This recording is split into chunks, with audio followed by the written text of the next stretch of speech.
Hello viewers, you're welcome to this week's episode on Healthwatch on Advent Cable Network Nigeria ACNN.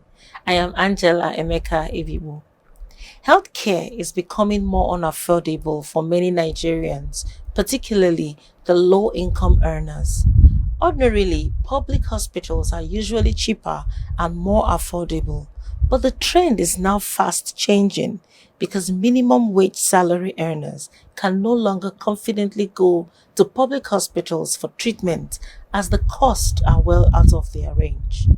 Presently, paying for medical treatment before receiving it, known as out-of-pocket expenditure, is extremely high. Reports show that 77% of total health spending in Nigeria is out of pocket, compared with 37% for the African average and a much lower 18% for the global average. Overall, Nigeria's model of healthcare financing since the First Republic has gradually changed into one focused on revenue generation for hospital management through the charging of user fees. Public health centers have been pseudo-commercialized as they are restructured to generate funds to work efficiently and independently. In the public and organized private sectors, neoliberal reforms have led healthcare provision to be more market-oriented, even though more than 60% of the Nigerian population is estimated to have minimal disposable income.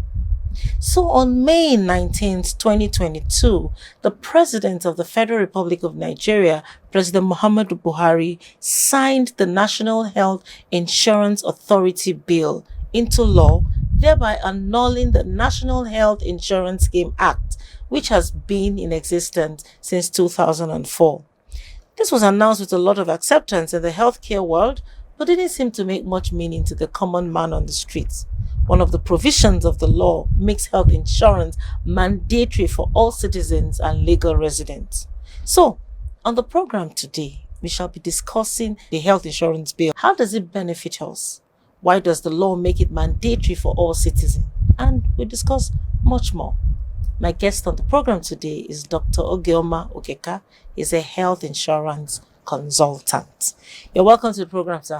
Thank you very much. It's good to have you. Thank you. You can't imagine how long I've been looking forward to having you on the program to discuss this on health insurance. Yeah. So it's good to finally have you. Thank you. So we want to discuss health insurance, just like I said in the introduction. Last year, about May, the president signed in the health insurance authority in the health insurance bill, and it was well accepted. But really, I didn't think it made any excitement on the streets of Nigeria that something had happened. But before we go into that, the importance of all of that, let us first of all understand what health insurance is to the basic Nigerian who is just on the street and just knows about insurance but doesn't know what health insurance is. Okay. Well, thank you very much. Health insurance, basically, it's an insurance scheme that covers you for healthcare expenses. Okay. Just the same way as your car insurance covers you against accidents, the cost of repair of vehicles, the health insurance scheme or the health insurance cover takes care of your healthcare expenses in exchange for a payment known as a health insurance premium. Okay. Right? So you have to prepay before you get coverage. Okay. So it's like you're paying to somebody to insure your health when you fall ill. Exactly. All right. You're paying to a third party, which is the insurance company, to cover any healthcare expenses you have after that payment. Okay. So like the normal thing in Nigeria now is you're not feeling well. You go to the hospital. Then they tell you, okay, we're going to do this and this and this for you. This is the amount. Pay, then we will start treatment. That's what we have now. Normally, if you go to a Nigerian hospital, public, private, anywhere. But now with the health insurance, what you're doing that you have already prepaid. Yeah. So when you get to the hospital, it's you don't need to pay anything. Is that what you're saying? What you have done, or what we have done, yes, is basically pooling our health risk. Okay. Right? What I mean by pooling our health risk is that if we are 10, right? And statistics says that of the 10 of us, one person is going to fall ill. Okay. And we don't know who it's going to be. All right. So each of us has a 10% chance of being the person that will fall ill. Okay. Now, assuming the cost of that treatment will be 10,000 naira, it means that of the 10 of us, one of us is going to pay 10,000 naira for treatment. Okay. So what the insurance system does is, okay, since we don't know who, why don't we share this 10,000 to 1,000 each? Okay. We now have a pool of 10,000 naira for the 10 of us, okay, for which one person is going to benefit. All right. So at the point of contribution, everybody at the point of contribution is looking forward to saving 9,000 naira. Okay. Because if you happen to be the person that falls ill, you would have spent just 1,000 naira, which was your insurance premium. Insurance premium, yeah. So if you look at that on a larger scale, you see what it means. It means that your premium is very small compared to the benefits you might have if you are the person that falls ill. Wow. Right? And most people will ask, what if I don't fall ill? That's the next question I was going to ask. Yeah. If you don't fall ill, I usually answer in two ways. One, you thank God you didn't fall ill. Two, you're also reassured that you have contributed to the cost of treatment of somebody in the pool. Right. And it could be anybody. Okay. So there's a social part to it, there is an emotional part to the contribution, and of course there's a financial part. Then the second aspect of it is, like you said, right now you go to the hospital, the doctor writes some tests, you do the tests, and you pay everything out of pocket. There's no quality control in that system. Nobody's controlling quality, nobody's controlling costs. So anyway, depending on the hospital. So the hospital can decide to charge you anything 10 they times want what to another charge one you. will ask. Okay. The doctor might decide to do tests that are not necessary. So with the health insurance system, because there's a third-party payer, there's the insurance company now. The insurance company looks over your shoulder to make sure, one, you get quality treatment at cost-effective manner. So if there are tests that are not necessary, they will not pay for it. If treatment is not satisfactory, they're not going to pay for it. So you don't only get treatment, you are assured of quality treatment, and you have somebody looking over your shoulder all the time while you go through the health insurance supply chain. Oh, wow. So, okay, now I'm just trying to, just like an ordinary person on the street, trying to understand the health insurance. So now, it's not just that you get to pay, you don't pay out of pocket. It's actually enforcing the healthcare givers as well. Yeah. Or ensuring that they give quality healthcare service, yeah. Okay. Now, before it was National Health Insurance Scheme. Before now, it's National Health Insurance Authority. And that scheme ran for a very long time.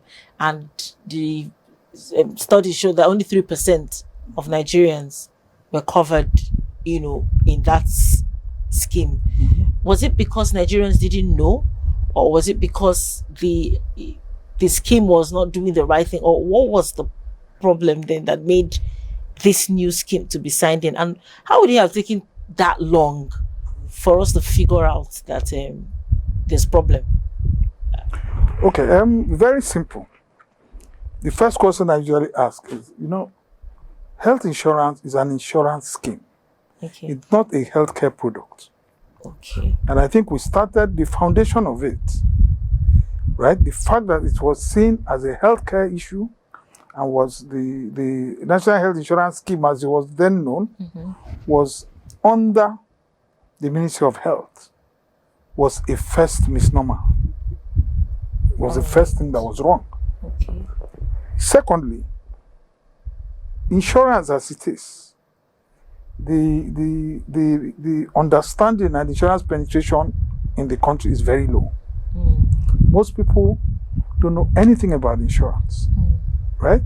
Why people even talk insurance is because the third-party motor insurance is compulsory. Yeah. So most people just know about that. Forget there are lots and lots of things you can insure. And people don't even know the importance of the third-party insurance. Exactly. They even have here. You virtually can insure anything and everything. Footballers insure their legs and all that. So now, why is it that we have very low coverage? Yes, one is that the understanding of insurance is very low. Two is that the trust. A lot of people don't trust insurance. Then thirdly is that this health insurance is a government product and people don't really have trust in government service provision abilities. So these three things came together, right? And I mean, the awareness is low.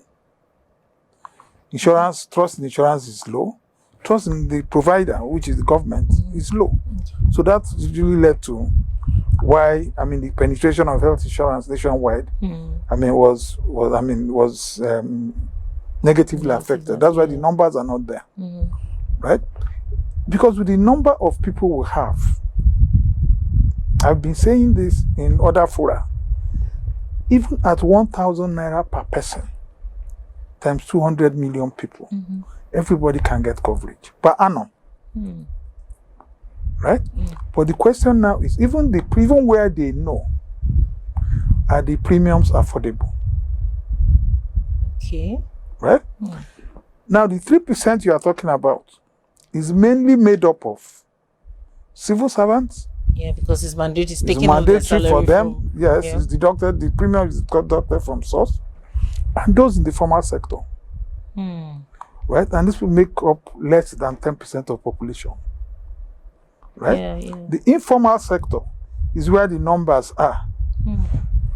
There is low awareness in the informal sector. Right? And then the ability of those in the informal sector to pay a one-off premium is another problem. Oh, yeah. Right? Because for the government one, they take it maybe monthly. Yeah, monthly, salary exactly. But in the informal, you can't. The informal sector, you must pay a one-off annual premium. How many people can afford that?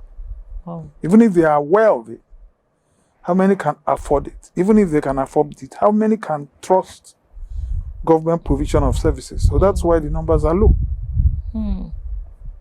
Oh, I see. Okay, so now we have the National Health Insurance Authority.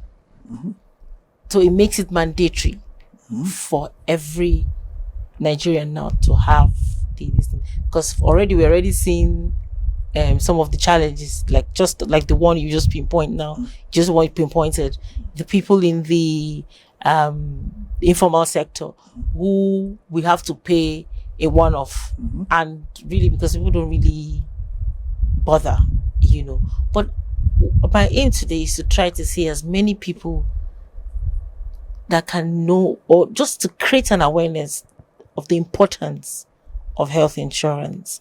When I was in the UK, I knew it was easy. You don't have a choice. The government go after you for your health is very important. But nobody's really looking out for you here because of, it's not there, but now it's an authority.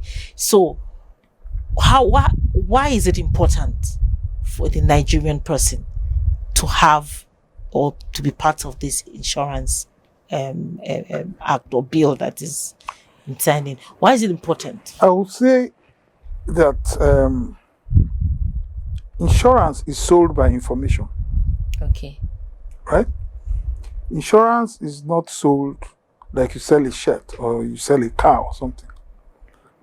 From my experience, awareness sells insurance. When you know about health insurance, even if you say I'm not going to buy it now, you will remember it the next time you pay bills in the hospital. Right? And then you will remember the fact that if you had but paid that small amount of money for an annual coverage, you wouldn't have had to pay this high amount of money for just one episode of care. So the key thing is awareness, advocacy, right? Everybody should know about it. Okay. Right? And if we have that deep level of advocacy and understanding, we can now go into the second phase where we're talking about how can payment be convenient. Because like most people say, it's compulsory, it's mandatory. Tax is mandatory. How many people pay tax? How are you going to enforce it? Are you going to say my child cannot go to school unless they have health insurance? What if the person cannot afford it? Right? So, first of all, advocacy. Let us even talk about it. Okay. Let people get aware of it. Let us show trust, because insurance is a business of trust. If you don't trust, you can't buy insurance.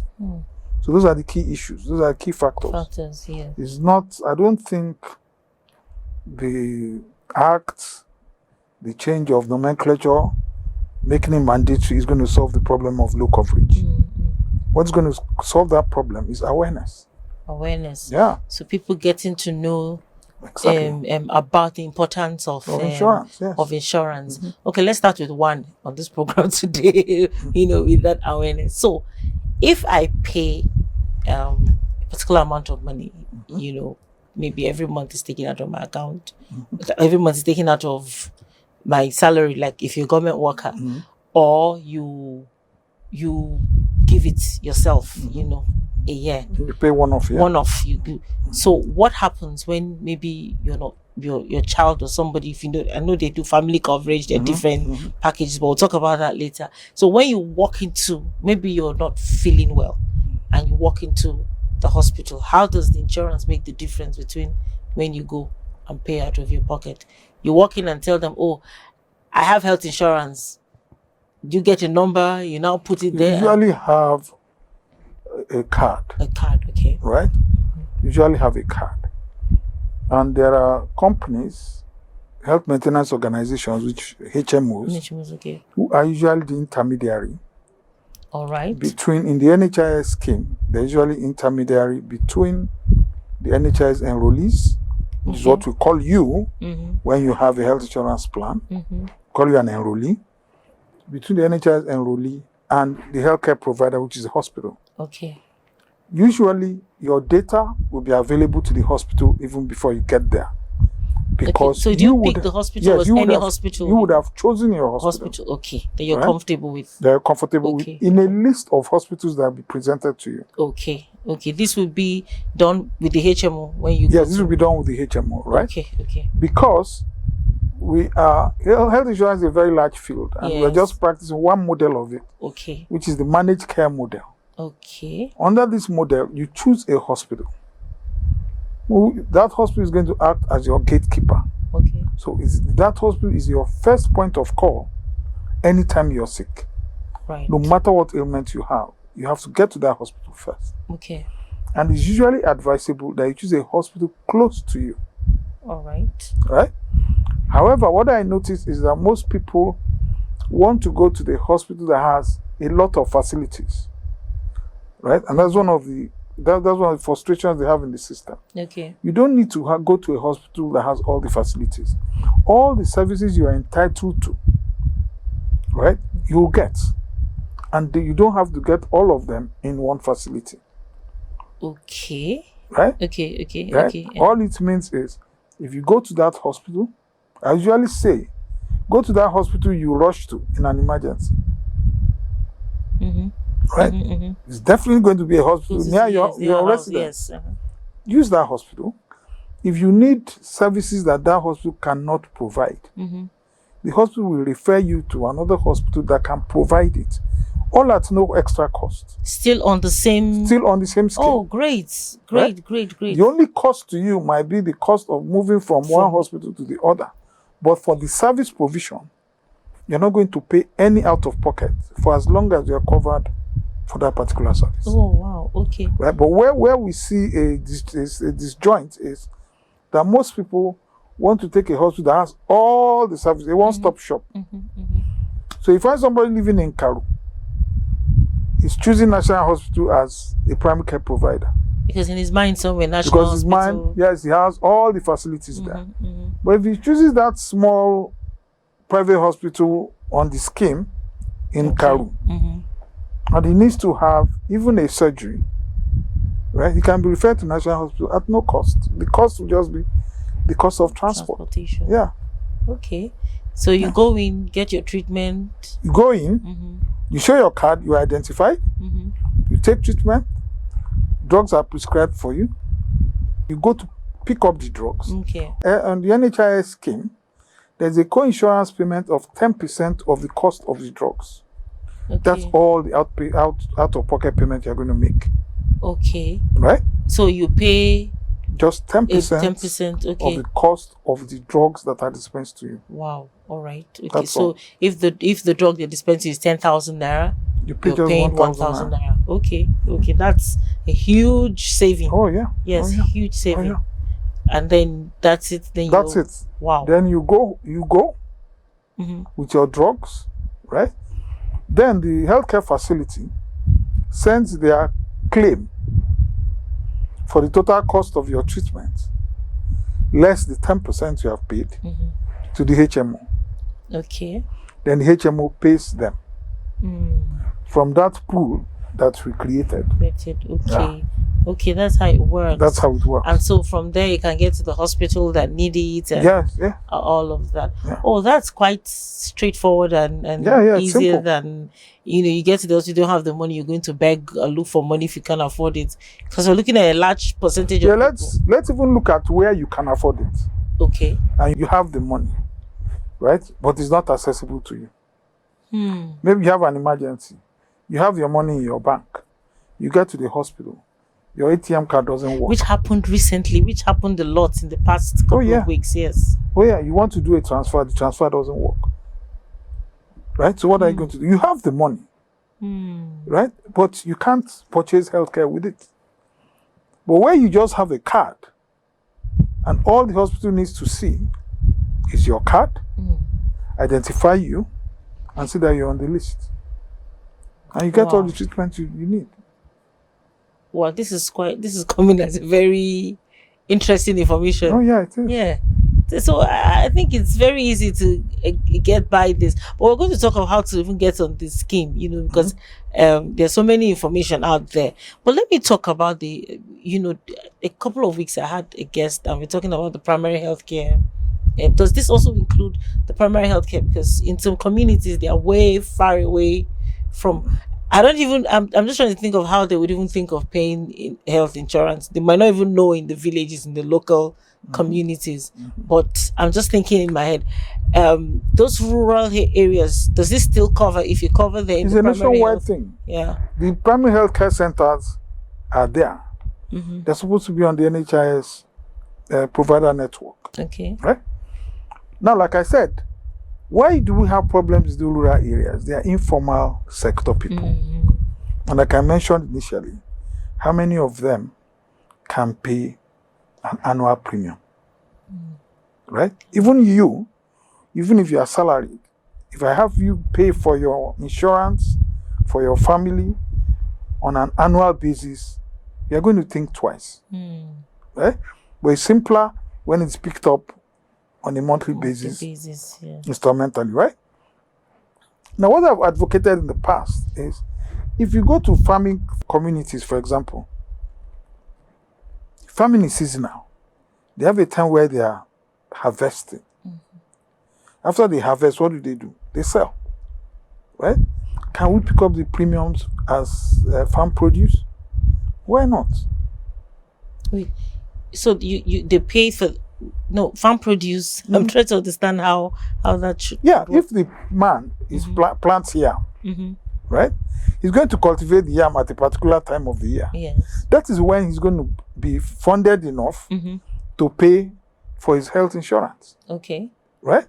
So, if it's a government thing, can we pick up yams from him? All right. Right? Okay. To use to pay for his health insurance for 1 year.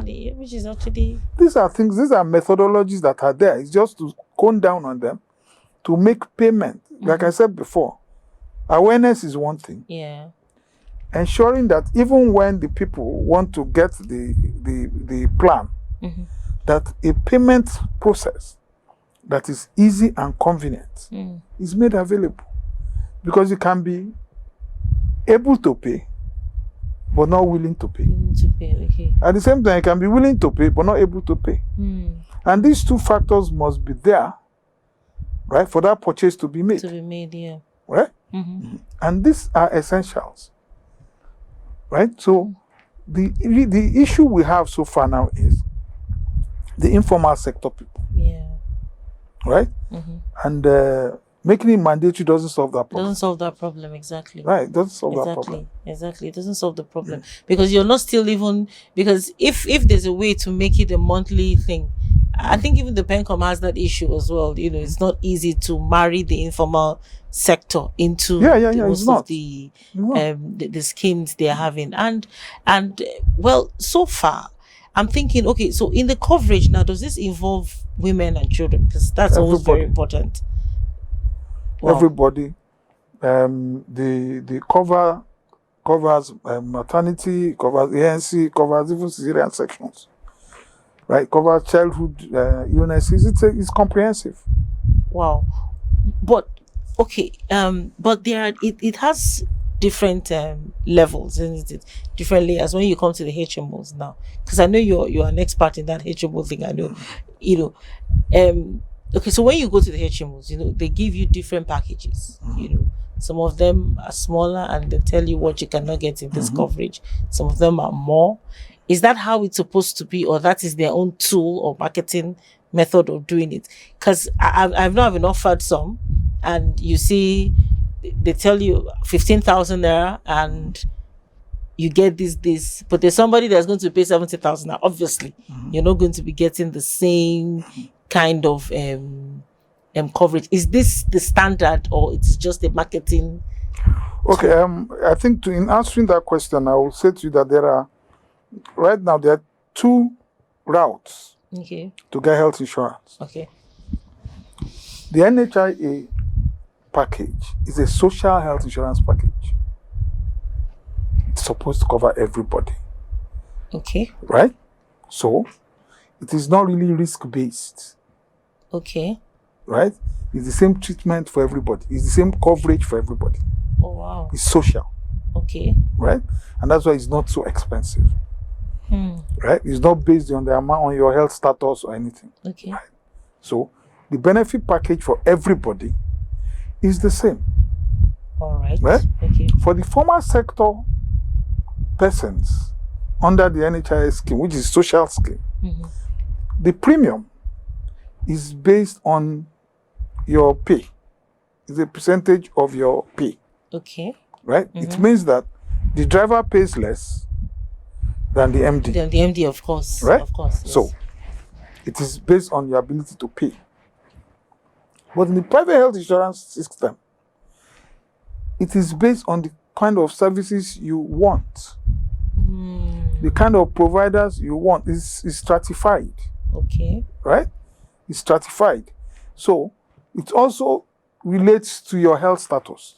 Okay. Okay. Right? So, they have exclusions to those plans. They have list of benefits, in different categories. Okay. They have stratified the hospitals. Right? So, it is a pay, I won't say pay as you go, it is pay as you desire. Okay. What level of service do you desire? Want? Okay. What kind of hospital do you desire? For example, if you are admitted, do you want to be in a private ward? Do you want to be in a general ward? Okay. All those are considered in the private health insurance scheme that HMOs sell. Oh, okay. Now that's Right? clearer. Okay. Okay. But the social scheme is a flat scheme. Even for the informal sector, right? Okay. The social scheme is a flat amount of money. It doesn't matter how tall you are, how short you are, everything's the same. It's not stratified. Okay. Okay. Right? Okay. Unlike the private health private insurance health that is stratified. Okay, now that makes a lot of sense. But we'll go on a quick break. When we return, we'll continue our discussion on health insurance. We'll be right back here.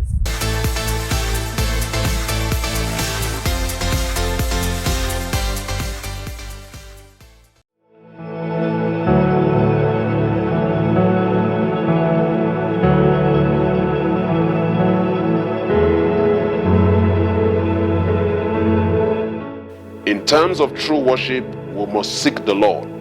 We will not be able to come with all our perfections. We will recognize as superseding every other gift.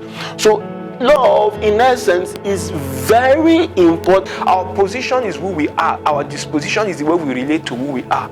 So it's not about your position, it's also about your disposition. People of God, I want to tell you that no matter who you are, no matter your position, your status, you have encountered that superior power, the efficacious power of the blessing. It says this God hears prayers, and then he expands the limits of whose prayer is heard.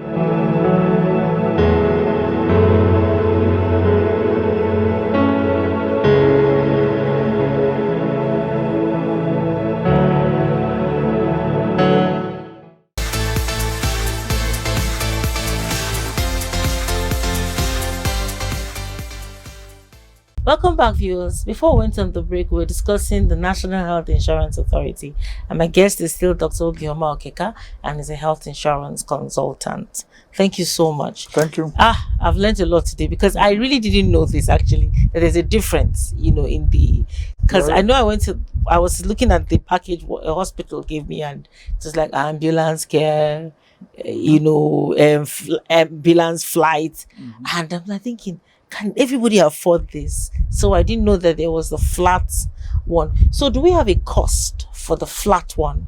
That's for the general national social health insurance scheme. Yes. Yeah. So what's the cost? There are two routes into the social health insurance scheme, which is now mandatory for everyone. Right? So one is the employer based, whereby your employer registers with the National Health Insurance Authority, submits your payroll, right? And then the calculations are made, and deduction is from source on a monthly basis. That's one route. The other route is what they call the gift ship program, General Insurance, Social Health Insurance Scheme program, right? Where it's a flat rate. It's about 15,000 per head. Right, for the same benefit package. Right? Is that a monthly or no? That's annual. Annual. Yes, that's annual. Covers you for 1 year. Right. So if you're a family of 6, you should be looking at paying like 90,000 per annum. Right? Oh wow, 50. That's good. That's just 1,000 something for a month if you're going to break it. You're going to break it down. The monthly. It's just 1,000 something per month. Yeah. Oh, which is quite fair, which is quite reasonable for, because health. People don't realize how expensive health is. Health is actually quite expensive. Especially for health givers. If you go to pay out of pocket, you'll see how it costs. But health is quite expensive. For that amount, is quite reasonable. Quite a reasonable cost for. Remember, we're looking at a pool. Yes, of course. And everybody contributes, but everybody doesn't fall sick. Of course, yes. Right? So that's about 200 million. If 190 million people, for example, can pull that kind of money, that can help. So much money. So much money to help in. So now, how does this benefit the hospitals? Do they help the hospitals improve? Would they help? I don't know. This is just me trying to be a kind, reasonable Nigerian to the doctors. Does it actually help in paying the doctors better? Does it change anything? In that area, I know it's beneficial to us, but I'm just thinking out. The health insurance is beneficial to everybody. Right? I actually tell my colleagues that it's only through health insurance that doctors can get wealthy. Right? I've run a private practice before. I mean, how many patients do you see that actually end up paying their bills if you're in private? If you're in government, if you're in a public hospital, how many times does a doctor have to watch what he prescribes to fall in line with the ability of the patient to pay? It happens all the time, subconsciously. Right? I mean, there's a patient that comes to you, this person cannot afford this line of medication. Right? So there's a struggle even for the doctor to deliver proper service. But under the health insurance scheme, particularly under the social scheme, there's what we call a capitation payment, a monthly payment per head, per person that is paid to the hospital, whether you attend the hospital or not. Wow. On a monthly basis, per head, a fixed amount of money is paid, called a capitation payment, Okay. whether you attend the hospital or not. What it means is, assuming the capitation fee is 1,000 naira, and there are 10 people registered in a particular hospital, Hospital. Okay. that hospital gets 10,000 naira every month, whether or not any of these 10 People enrollees come into that comes place. into the hospital. Hmm. Right? So that definitely drives revenue to the hospitals. Right?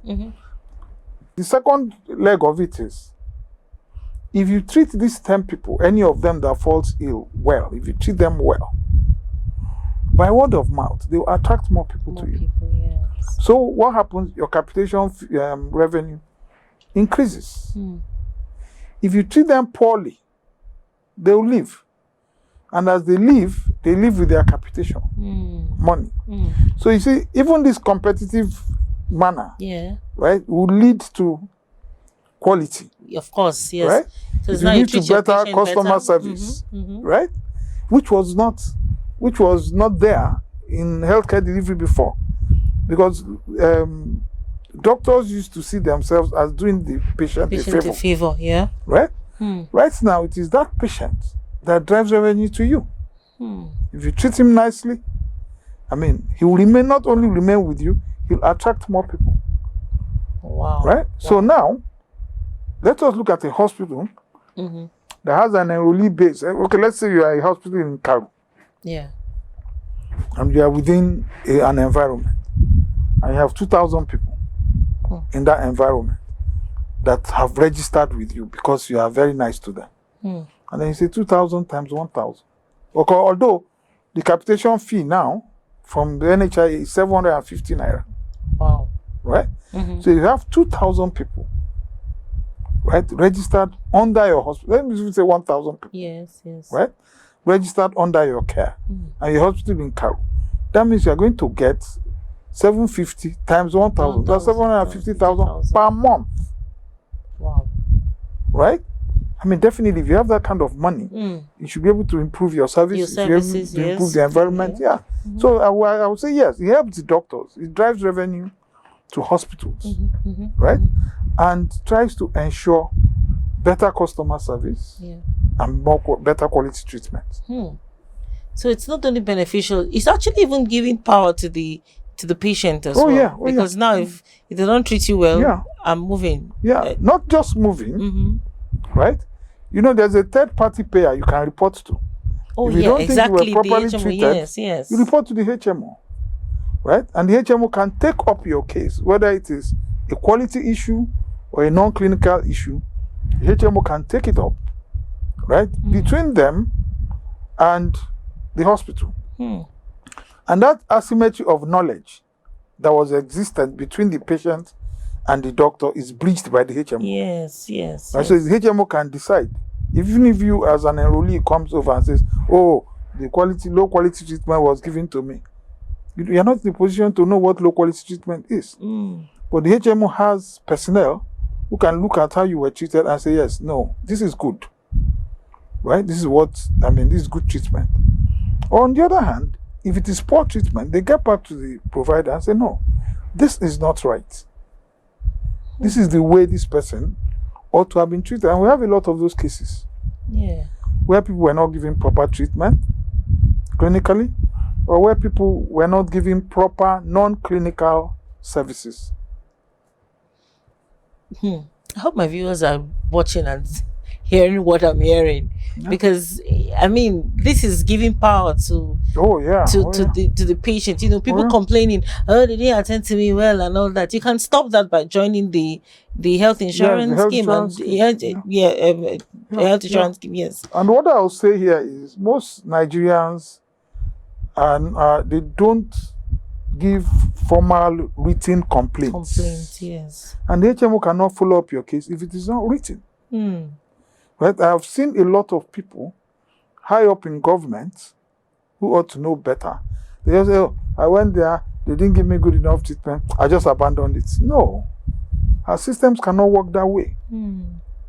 If you think you are not giving proper treatment, which you have prepared for, and you have a route to complain, you need to complain. And then your complaint needs to be followed up in order to stop whatever infringements there has been. And create a better system for everybody. But if each person goes back and says, oh no, the NHS, no, I don't want it. No, it's not going to work. Right? So it is when people give feedback that it helps something improve. Yes, improve. And that works with everything. Yeah. You need to give feedback. I know this attitude you're talking about, when people have experience, instead of going to complain to the authority that they need to complain, they go and complain among themselves, talk among themselves, cry and that's move it. on. You know. No, it's wrong. And if you don't complain, no improvement will be made. No improvement. And healthcare is too essential. It's too essential For us not to have a quality control system, right? And the only way quality can be controlled or assured is by feedback. Feedback, of course. Yeah. So how do you choose an HMO? Do you just walk into anyone, or what? Because if you're looking at, for example, you want to go to the bank, you're looking at what they have to offer. Well, it's not like most of the bank offer much, but you look at what they have to offer. Maybe look at their track record. You know, would that be the same thing with HMO? Can you just, even if you're going to use the HMO, if you want to use the HMOs, what do you look out for a good HMO? I don't know if we have gotten to the stage of looking out. No, yeah, we have. You see, the problem is naturally, insurance cannot be bought by an individual. Okay. Right? The insurance system. There are brokers. Okay. Who you should pass through. Right? Or specialists or consultants like me who will be able to say, okay, look, there are lots of factors you need to look at, which is not available to you. Okay. As someone who wants to purchase insurance. Okay. Right? Yeah, there are lots of factors. Some HMOs are stronger in certain regions in the country. Some HMOs are better funded. Some HMOs are even dying. Right. Right? Right. Yeah, you can't also, if I gave you the benefit package, you can't interpret it. Right? So even in general insurance, it is advisable to buy insurance through an intermediary, usually a broker. Okay. Right? Who can also, if you are not receiving what you are entitled to, he will be able to interpret and then follow up on it. Okay. Right? But for the social scheme, right, you can also purchase the social scheme through a HMO. And on that scheme, you choose your HMO by yourself. You choose your hospital by yourself. There are about 70 accredited HMOs nationwide. And then the states also have their own state schemes through which you can also buy. For example, you have the FCT health insurance scheme. You have the Imo State Social Health Insurance. Okay, so you can Agency. you can take up the FCT insurance scheme is kind of a HMO, or it's a branch of.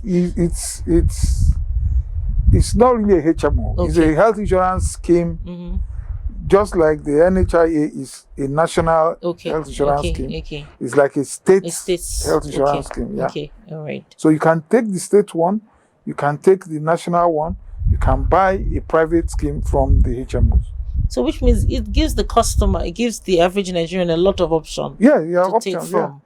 There are lots of options, yes. Okay, so I think the beginning of it now, if I'm going to recommend, is to find a broker like you, you know, to give advice, because it's always important, because, you know, sometimes people need that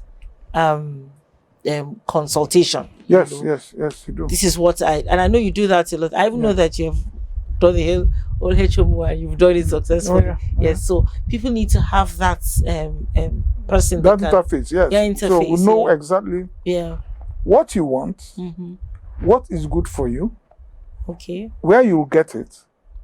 And definitely, when we recommend a HMO for you, for example, we are also looking over your shoulder. If you have any issues, right, we'll be there to take it up with the HMO. Right? And then, you see, for example, this is an Anglican community. There is also the community-based health insurance scheme, where a set of people come together as a community. A community is just a set of people who either the same vision or the same mission, working together, but not for insurance. Okay. Right. So the Anglican community can decide to have an Anglican community-based health insurance scheme for congregants.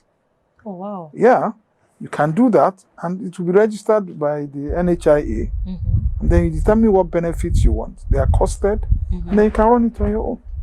Oh, you can do that. Yes, that's a community-based. recommendation for Yes, that's community-based health insurance. Yes. Yeah. So a group of people, a community can come together. Once you can identify yourself as a community. Okay. Okada riders is a community. Market women is a community. Village association is a community. Professional association is you must have some binding thing amongst you, that when you come up, we say, okay, this is what is binding you. Right? Yeah. For as long as that bond is not for the purchase of insurance. Okay. It's not put together for the purchase of insurance. It was existing. It was before. existing for some other purpose. Okay. So getting insurance, trying to get insurance of your own, right? For example, somebody can decide, okay, let's do a community-based insurance scheme, right? That will be paying premiums monthly. That will solve this problem of your members struggling to pay an annual premium. Okay. Right? And we also are able to design such programs because you see, the problem with instrumental payment is that me and you, maybe after paying for 3 months, I'm not going to the hospital. Yes. Right? We ask ourselves, what are we paying for? Right? But like I always say, the premium is annual. It is the payment mechanism that is instrumental. Once you enter the scheme, you must pay for 1 year. Okay. But is that annual payment that we have broken down into monthly, weekly, whatever? You can even do weekly premium payments for as long as you can be sure that each person that's in that pool pays for 1 year. Because you see, you might pay for 3 months and you don't fall sick. And then you stop paying. Then in the 8th month, you fall sick. So it's when if you stop paying, your cover stops. Yes, your cover stops. Oh, right, okay. Not So only that your cover stops, you disrupt the pool. Oh, the pool, okay. Yeah. Of course. Yeah, you disrupt the pool. Yes. Yeah. Oh, this is so eye-opening. This is so eye-pulling. I wish I had more time. I think our time is well fast spent. But I think you'll be available if any of our viewers want to contact you, give a call. They'll reach us here and then we'll communicate because it's very important.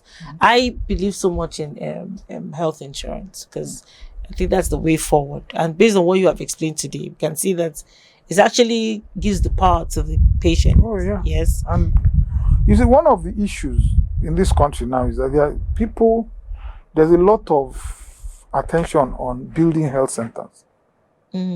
Primary health center. The geographical access is there.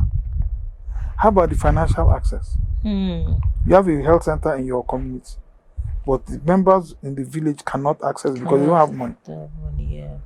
So it is better that instead the money even used to build a health center can be used to fund health insurance for those people. And then that health insurance will take money to the health center. Of course, yes. Than to build the health center and people cannot access it. Right? And once they start accessing it, once they have that financial access, no matter how ugly the health center was, when it starts getting these capitation payments I was talking about, it can beef up itself. Yeah, yes. It can be for both by infrastructure and by even services. Right? But if you have a beautiful health center and people cannot access it, you haven't provided health care. Wow. Right? Because access, particularly financial access, is key. Right? If you go to a lot of health centers, beautiful health centers, but people cannot afford it. Are you going to go there for free? No. right? Very, very, very important. Right, Very, so, yeah. yeah. This has to go everywhere. Everybody needs to hear what you have just said because it's very important. But we don't have any more time again It's to okay. It's to okay. this. It's But fine. thank you so much for coming on the Thank you program. At for least having me. I've learned something that there's the insurance scheme that is for everybody. Oh, yeah. You can go and be part Yeah, of it. yeah. Then you can choose whichever other one you want to You choose want from to, the as a from compliment. different the compliments, Yeah, yes, from as the a HMO. compliment. So it's really your choice. And the important thing from one of the things I'm taking out from here now is it now puts health in your hands. You can complain and get better care. You can so it's up to you now to have good health care. And then it also helps, just like the last one for the primary health care center. If you can, you don't need to start building massive healthcare centers. In as much as that is important, but the thing is, get these people to get into the scheme. Then somehow from the funds they get, they can actually establish a better. And actually, healthcare center. HMOs, once you are on the scheme, like I said, in order to ensure you have quality care, even the HMO will look into the structure and the operations of that primary health center. Primary health care center. Yeah, because they owe it to you. Wow. Yeah. This is a whole bigger than actually. So thank you so much, Dr. Oge, for coming on the program. Thank you so much for discussing this with us. I hope to pull you back sometime again to come always my pleasure. and discuss on this. Maybe not on health insurance, or maybe something related to health insurance. No problem. Thank you so much for coming on the program. So for the past couple of minutes, I've been speaking with Dr. Oge Okeka. He's a health insurance consultant, and I believe you have learned a lot from our discussion today. Please you can call us on the program or the number on the screen, and we will actually reach out to Dr. Oge, and he can give you the right advice that you need on how to join the right scheme for yourself. Please join health insurance. It will help us and save us a lot. Thank you so much for joining me on the program. I'll see you next time. I'm Angela Emeka Egibu. Goodbye.